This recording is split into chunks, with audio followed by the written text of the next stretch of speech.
Vous écoutez la chaîne 2, il est 12h. Merci de nous suivre. À la présentation, Nyanya Alou Traoré, la mise en onde est assurée par Moussa Fayon Diarra. Infocité, le journal de l'info de proximité sur la 95.2. Les titres. 14e édition de la journée de l'étudiant musulman, une initiative de la Ligue islamique des élèves et étudiants du Mali. Le thème choisi cette année est entrepreneuriat et employabilité des jeunes diplômés, atouts et contraintes. Aminata Kone nous fera part des solutions proposées par la Ligue. Une femme meurt toutes les 3 heures dans nos structures de santé en donnant la vie, soit 325 décès pour 5000 naissances vivantes, des chiffres qui font peur. Comment inverser cette tendance? Kounadi Bamani est allé à la rencontre de spécialistes et toujours avec les femmes, après l'accouchement, redevenir soi-même. Les conseils et astuces vous seront donnés par Assitan Djakité.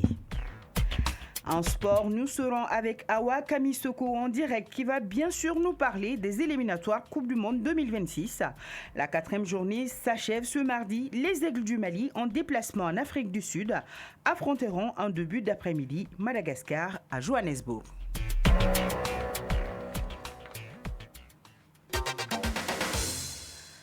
Bonjour à tous. Aujourd'hui, 12 juin, c'est la journée mondiale contre le travail des enfants, institutionnalisée depuis 2002. Le Mali, avec l'ensemble de la communauté mondiale, commémore cette journée pour attirer l'attention de l'opinion nationale et internationale sur l'ampleur du travail des enfants dans le monde afin de mener des actions pour éradiquer ce fléau. Respectons nos engagements, mettons fin au travail des enfants. C'est le thème retenu pour la 23e édition célébrée ici au Mali sous la houlette du ministère du Travail. 14e édition de la journée de l'étudiant musulman, une initiative de la Ligue islamique des élèves et étudiants du Mali.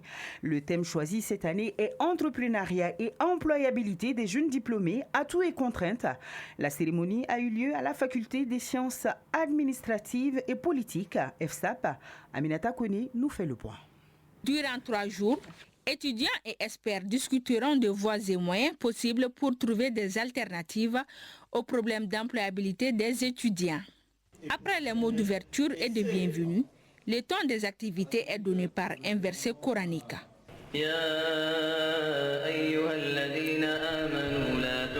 Selon le président de la Ligue et ses camarades, cette activité a pour objectif de faire savoir aux jeunes diplômés qu'ils peuvent se lancer dans d'autres domaines autres que leur spécialité. Brahima Diarra. Chaque année, il y a des milliers d'étudiants qui finissent avec la faculté, avec les universités, mais ils restent à la maison. Donc nous avons jugé nécessaire d'organiser ces activités-là conformément aux axes stratégiques de la LIEMA ainsi qu'aux objectifs contribuer au développement économique, culturel et socio-culturel du pays. Nous avons décidé d'organiser cette activité-là sous la thématique entrepreneuriat et employabilité des jeunes diplômés, atouts et contraintes.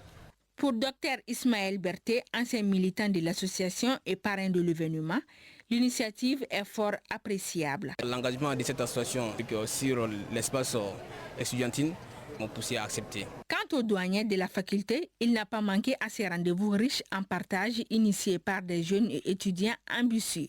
Cheikh Amala Touré. La foi musulmane de mes étudiants et étudiantes et leur détermination d'apporter quelque chose à la construction de la nation. Je pense que c'est les deux qui ont motivé le doyen à accompagner cette activité-là. Et surtout, le thème retenu. C'est au cœur de notre préoccupation, de nos préoccupations, l'employabilité de nos jeunes. La faculté sans cesse réfléchit sur cette dimension d'employabilité de nos produits.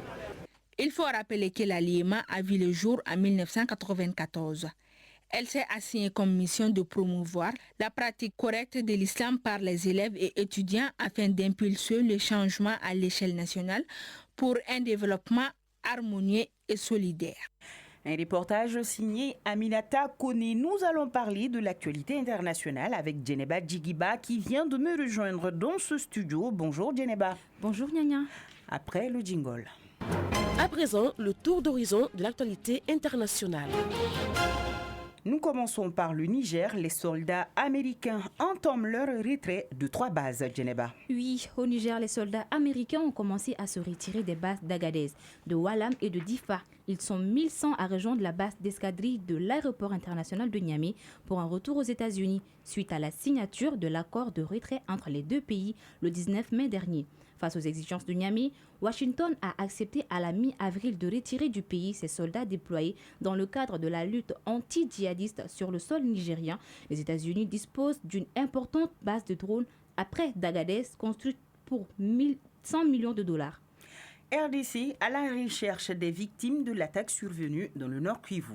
Après une attaque meurtrière la semaine dernière en République démocratique du Congo, des volontaires de la Croix-Rouge et des jeunes du village de Massala à l'est du pays sont à la recherche des corps des disparus. Le gouvernement congolais a déclaré lundi que des militants alliés au groupe État islamique dans l'est du Congo ont tué au moins 41 personnes dans plusieurs villages de la province du Nord Kivu. Malawi recherche toujours en cours pour retrouver l'avion du vice-président. Oui, le vice-président du Malawi, Saulos Chilima, est porté disparu. Un avion militaire transportant Chilima et 9 autres personnes n'a pas réussi à atterrir et a disparu des radars lundi matin. Cette déclaration survient après la disparition de l'appareil survenu lors d'un vol de courte durée de la capitale vers une région montagneuse du nord du pays. Et pour terminer, la guerre Israël-Hamas, l'ONU approuve le plan de cessez-le-feu américain. Cette 8e tournée régionale depuis le début du conflit entre Israël et le Hamas intervient alors que le Conseil de sécurité de l'ONU a adopté lundi un projet de résolution américaine approuvant un plan de cessez-le-feu visant à mettre fin à la guerre. La proposition en 3 temps prévoit un cessez-le-feu initial de 6 semaines et l'échange de certains prisonniers israéliens détenus à Gaza contre des prisonniers palestiniens détenus dans les prisons israéliennes. Merci beaucoup, Djeneba. C'est tout? Oui, c'est tout.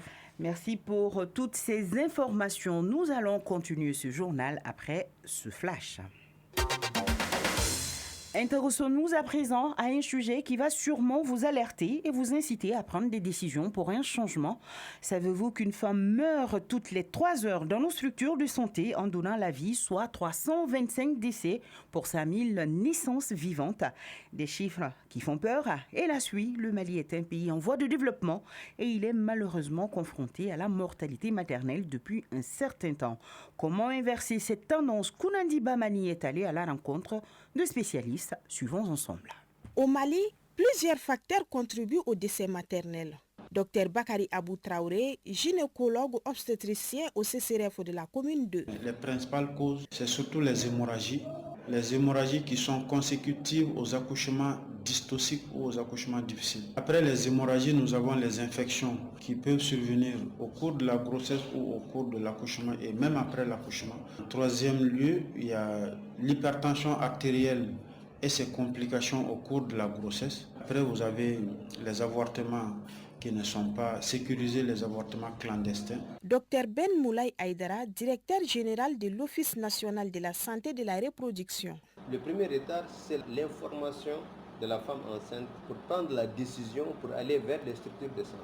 Le deuxième retard, c'est du village vers le centre de santé, le moyen de transport qu'il faut avoir. Et le troisième retard, c'est la prise en charge de la femme. Pour réduire drastiquement le taux de mortalité maternelle, l'État malien a mis en place des politiques, comme l'affirme Dr Bakari Abou. Il y a des choses qui ont été faites et qui contribuent, minimes soit-il, à faire baisser le taux de mortalité maternelle. Le cas spécifique de la gratuité de la césarienne, je pense que ça a contribué beaucoup à améliorer les choses. On a eu un renforcement du côté personnel soignant. Dr Ben Moulay Aïdara. L'ONASR a mis en place une stratégie pour pouvoir réduire le taux de décès maternel. C'est ce qu'on appelle la surveillance de décès maternel et riposte. Cette surveillance de décès maternel et riposte nous permet de pouvoir faire la notification et l'audit des décès maternels. Cette notification,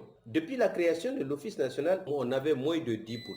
Aujourd'hui, nous sommes dans les environs de 30% de notifications. Donc nous sommes dans un processus que d'ici 2 ans, nous pourrons vraiment travailler sur les chiffres réels de décès maternels et les faire sortir. Aujourd'hui, tous chiffres qu'on va vous donner sont des chiffres approximatifs et qui ne répondent pas aux besoins. Quand on prend de 1987 à nos jours, on a quitté de 700 sur 100 000 naissances à 325 sur 100 000 naissances. Donc la courbe a sérieusement chuté liée à toutes les stratégies qui ont été développées. Les spécialistes invitent ainsi tout le monde à jouer son rôle afin de faire de la lutte de 12 décès pour 100 000 naissances vivantes, des décès inévitables, une réalité au Mali.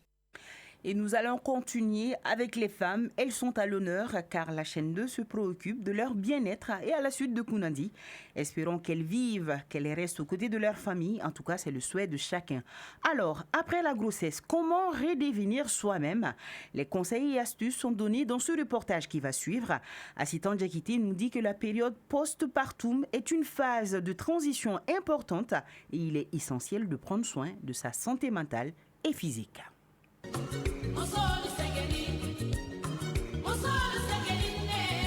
Généralement, la femme observe 9 mois de grossesse, au terme desquels intervient l'accouchement. Ces moments comportent un processus de 3 phases, à savoir la dilatation, l'expulsion et la délivrance. Un processus qui est souvent compliqué et fatigant pour la maman. Mariam Diallo est mère de 3 enfants. Mon mari et moi, nous nous sommes arrêtés à 3 enfants. Parce qu'à chaque fois que je tombe enceinte, je ne vomis que du sang. Je voulais vraiment avoir plusieurs enfants, mais la santé n'a pas de prix. Kalen Diara est mère d'un petit garçon. Au début de ma grossesse, les premières semaines jusqu'à 3 mois, je tombe malade.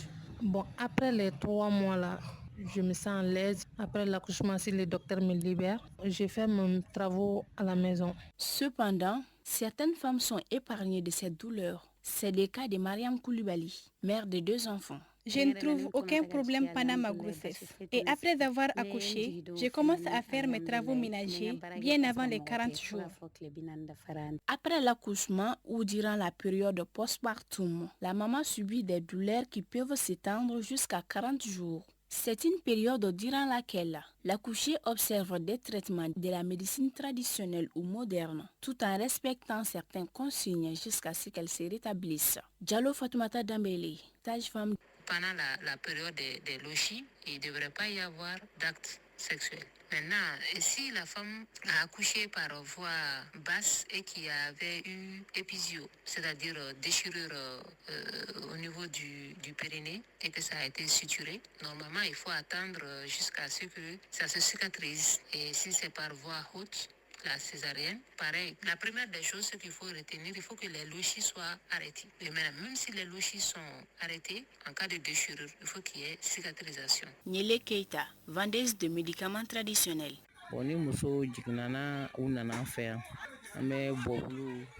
En général, quand les femmes accouchent, elles viennent chez nous et on leur donne des médicaments traditionnels afin qu'elles retrouvent leur état normal le plus rapidement possible.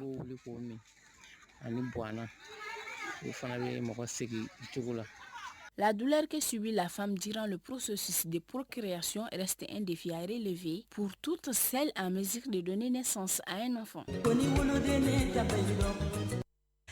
Merci beaucoup Assitan Diakité pour toutes ces précisions. Awa Kamisoko, qui est aussi une femme, vient de me rejoindre. Tu l'as bien écouté, non? Comme quoi nos grand-mères nous disaient il faut boire de l'eau chaude, il faut manger pas trop froid, des choses comme ça. En tout cas, merci. Awa va nous parler de sport. Et puis, il faut faire du sport également, un peu de sport après la grossesse, je pense. Hein? Oui, exactement. Alors, ce jingle sport, s'il vous plaît.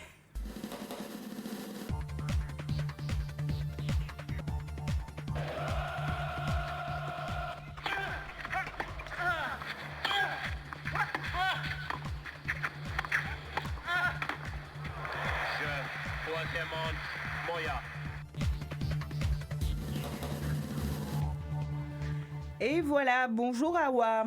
Bonjour Nyanya. Alors, on croise les doigts. Il y a les éliminatoires Coupe du Monde 2026. La 4e journée s'achève ce mardi. Le Mali en déplacement en Afrique du Sud affronte dans dans moins d'une heure, le Madagascar. Ça se passe à Johannesburg. Et oui, les Aigles du Mali en déplacement en Afrique du Sud affrontent dans quelques minutes le Madagascar à Johannesburg. Après le faux pas à domicile jeudi dernier contre le Ghana au compte de la 3e journée. Les Aigles se doivent de réagir à l'occasion de cette 4e journée face aux Barrières de Madagascar, un match délocalisé à Johannesburg en Afrique du Sud. Le Mali doit gagner pour se relancer dans le groupe I et ne pas laisser les autres concurrents de prendre le large. Le coup d'envoi du match est prévu à 13h. Dans le même groupe I, le Tchad accueillera les Comores à partir de 16h aussi. Mais il faut le dire, le match Madagascar-Mali, c'est à suivre sur l'ORTM à partir de 13h. Oui, et c'est à suivre en direct également sur la chaîne 2 en synchronisation avec la radio nationale. Nous poursuivons suite fin des rencontres de la 4e journée. Kenya, Côte d'Ivoire, c'est à partir de 13h aussi. Zambie, Tanzanie, 13h. Maurice, Eswatini, à 13h aussi. Soudan du Sud, Soudan, c'est aussi à 13h. Congo-Brazza, Maroc, c'est à partir de 16h. Cap-Vert reçoit Libye à 16h aussi. Afrique du Sud, Zimbabwe, c'est à partir de 16h. Lesotho contre Rwanda à 16h aussi. Seychelles joue contre Burundi à 19h, même heure, c'est-à-dire 19h. Gabon contre Gambie, 19h aussi. Angola, Cameroun. Déjà en ouverture de cette 4e journée, Sao Tomé a perdu contre le Libéria par le score d'1-0. La Mauritanie s'est inclinée par le score d'1-0 devant le Sénégal. La République démocratique du Congo a gagné devant le Togo par le score d'1-0. Djibouti et Éthiopie ont fait match nul, 1 partout. La Namibie et la Tunisie se sont neutralisés 0 entre les deux formations. Beaucoup de matchs, hein? Oui. Alors, loin des Aigles, le public sportif malien est sorti en grand nombre pour soutenir les étalons du Burkina Faso qui ont joué, je pense, hier. Exactement, le match c'était hier à partir de 19h au stade du 26 mars de Bamako. Les premières occasions sont burkinabées. Dango Ouattara trouve le poteau dès la 3e minute de jeu. Les étalons se signalent à nouveau à la 33e minute de jeu avec une autre occasion, mais d'une claquette, les gardiens sauvent la cage de la Sierra Leone. C'est à la 41e minute de jeu finalement que le Burkina Faso ouvre le score par Dango Ouattara. 1-0 pour les étalons qui concrétisent ainsi leur accenda avant de faire break dans l'état additionnel avec ses deuxièmes buts sur penalty transformé par Lassina Traoré. Score à la pause 2-0 pour le Burkina Faso. Des retours des vestiaires, il faut le dire, le coach sierra-léonais a effectué des changements. Son coaching se montre payant avec la réduction du score à la 57e minute par Garbo. 2-1, la Sierra Leone se relance. Les Lone Stars s'accrochent et obtiennent l'égalisation à 3 minutes de la fin du temps réglementaire, soit 87e minute de jeu par Kaba Abdallah. Score final 2 partout. Les supporters maliens sont sortis en grand nombre pour servir de 12e homme aux étalons du Burkina Faso. Un geste apprécié à sa juste valeur par le patron du football burkinabé. Avec ces matchs nuls, le Burkina occupe la 3e place dans le groupe A et affronte pour la 5e journée le premier du groupe, l'Égypte. Et le président de la Fédération du Burkina a assuré que le Burkina reviendra, Inch'Allah, jouer ici à Bamako. Car selon lui, il était chez lui. Il n'y avait pas de différence. Non, mais ils sont chez lui, les Burkinabés. On est dans l'AIS, l'Alliance des États du Sahel, et je vois que l'appel du ministre ainsi que de Madame l'ambassadeur du Burkina Faso a marché. Donc, félicitations à toutes les équipes. Préparatifs des Jeux Olympiques Paris 2024. Les Aigles U23 du Mali jouent cet après-midi contre leur homologue de l'Ouzbékistan en amical international. Et oui, le match s'est déjà joué, c'était hier. Les Aigles I-23 du Mali ont battu hier après-midi leur homologue de l'Ouzbékistan en amical international par les scores de 2-1. Au match aller vendredi dernier, les deux équipes avaient fait match nul, 1 partout. Pour rappel, les Jeux Olympiques se dérouleront en juillet et août prochain. Donc nous souhaitons bonne chance au coach Conti et à ses joueurs. Oui, bonne chance à toutes les équipes qui vont prendre part, hein, parce que bon, c'est le sport aussi, c'est le fair play. C'est ça. C'est tout, Awa? C'est tout, mais nous allons encore rappeler ces matchs qui va se jouer dans peu de temps, à suivre, comme vous l'avez dit, sur la chaîne 2, sur la radio nationale, mais aussi sur l'ORTM en direct. Voilà, un match à suivre sur la chaîne 2, l'onde de choc. Il est 12h passé des 19 minutes. Nous sommes presque à la fin de cette édition. Mais nous allons vous donner les couleurs du temps après ce jingle.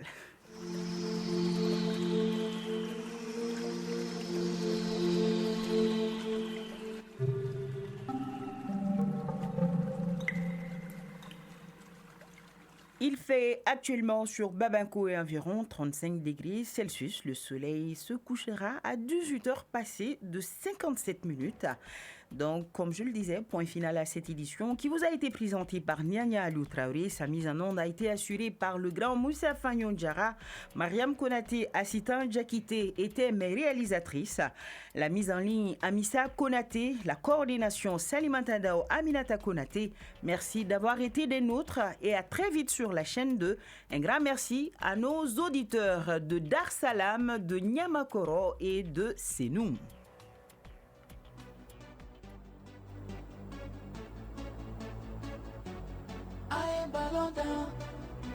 95.2